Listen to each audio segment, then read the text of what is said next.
The Amateur de James Howes avec Rami Malek, Lawrence Fishburne et Rachel Brosnahan entre autres. Ça raconte l'histoire d'un agent de la CIA qui travaille dans l'informatique, et plus ou moins dans le cryptage et le décryptage, va voir sa femme tuée dans un attentat, et suite à cette annonce, il va essayer de faire lui-même des recherches pour retrouver les tueurs de sa femme. Sauf que quand il donne ces informations à ses supérieurs, il se rend compte que ces derniers sont plus ou moins déjà au courant et qu'il ne cherche pas à aller plus loin pour l'enquête et retrouver les assassins de sa femme. Il va décider de s'en charger lui-même en élaborant tout un stratagème, en utilisant son point fort, à savoir l'informatique, l'électronique et tout ce qui va avec, pour essayer de faire un chantage à ses supérieurs en le formant dans l'art de l'assassinat en fait des agents secrets pour aller se venger lui-même. Et en contrepartie, il ne révélera pas les informations qu'il sait de ses supérieurs carrément à la directrice de la CIA qui est au courant de rien. Le film est plutôt pas mal. Je trouve que l'idée d'avoir plusieurs couches comme ça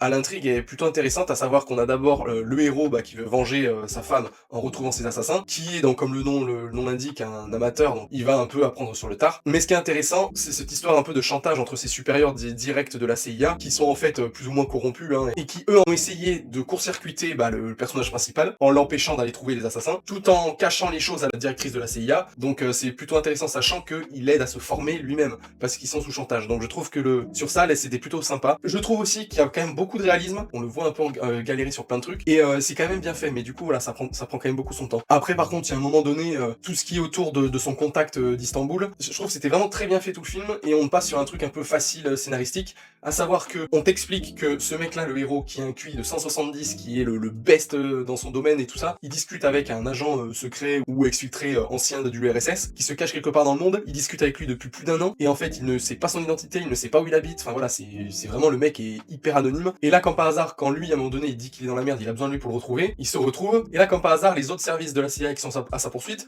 ils arrivent à mettre le nez direct sur l'adresse de cette personne anonyme. Alors, en 2 secondes, ils savent que c'est pas un tel, mais que c'est la femme de un tel, qu'ils sont à Istanbul, ils savent la maison d'Istanbul, enfin voilà, j'ai trouvé que là, il y avait aucun effort de scénaristique pour faire en sorte que la course-poursuite continue. Bon, mis à part ça, voilà, le film, j'ai quand même apprécié, même si j'ai trouvé que c'était un poil trop long, quoi. Donc, je conseille quand même le film.